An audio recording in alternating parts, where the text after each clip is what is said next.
नमस्कार दोस्तों, स्वागत है आपका मेरे YouTube चैनल पे। आज मैं आप सभी से एक विशेष मुद्दे पर चर्चा करने के लिए आया हूँ।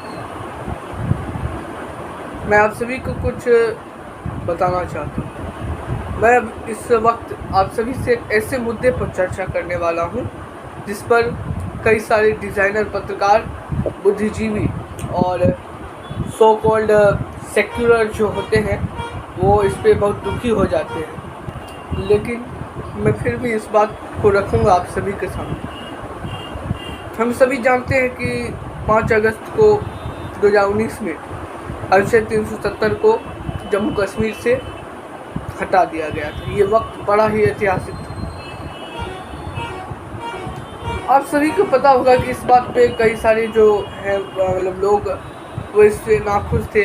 एक गैंग था उन लोगों का जो इस बात को मानने को तैयार नहीं था, लेकिन हमारी भारत की सरकार और हमारे भारत की यशस्वी प्रधानमंत्री जी ने एक अच्छा और ऐतिहासिक कदम उठाया और जम्मू कश्मीर को जो जंजीर से जकड़ा हुआ था अनुच्छेद 370 उसको हटा दिया। आज जम्मू कश्मीर में आपको एक रिपोर्ट के मुताबिक मैं बता रहा हूँ कि आज जम्मू और कश्मीर में 85% पत्थरबाजी की घटना घट गई। पहले जितनी घटना होती थी वहाँ पत्थरबाजी की, आज उससे 85% कम हो। आज वहाँ के युवा, मैं एक चैनल की रिपोर्ट देख रहा था तो वहाँ की युवा अब जो कहते थे कि यहाँ की युवा को रोजगार नहीं है इसलिए वो हथियार उठाया करते हैं, तो आज वो युवा रोजगार के प्रति इच्छुक है। वो अलग अलग सेक्टर्स में काम कर रहे हैं। और जो एक पूर्व मुख्यमंत्री थी वो कहती थी कि वहाँ पे तिरंगा उठाने वाला कोई नहीं मिलेगा। तो मैं आप सभी को बताना चाहूँगा कि आज तिरंगा का उत्पादन भी जम्मू कश्मीर में होता है।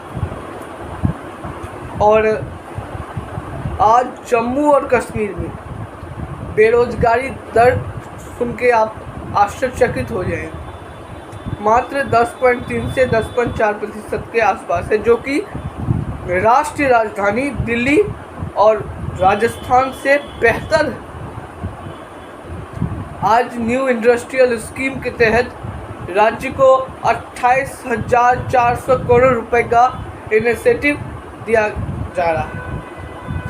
और मैंने ट्विटर पे देखा कि कई लोग जो बुद्धिजीवी हैं उन्होंने ये अनुमान लगाया कि बहुत जल्द ऐसी उद्योग नीति जम्मू कश्मीर के पास आ जाएगी जो बड़े बड़े राज्यों में नहीं है, किसी प्रदेश के पास नहीं। आज जम्मू कश्मीर में 2 एम्स का निर्माण हो रहा है, 2 विश्वविद्यालय का निर्माण हो रहा है और PMDP के तहत व्यय को अब बढ़कर 67% कर दिया गया है, जो कि वाकई में अच्छी बात है। और जो लोग भ्रम फैलाने की राजनीति करते थे उनके मुंह पर तमाचा। और मुझे ये बताते हुए आपको बहुत प्रसन्नता हो रही कि आज वहाँ 2 कैंसर इंस्टीट्यूट बन रहे हैं, 7 पैरामेडिकल और नर्सिंग कॉलेजेस बन रहे हैं। और आज जम्मू कश्मीर विकास के नए आयामों को छू रहा है। और 2 दिन पहले भारत की विदेश मंत्रालय ने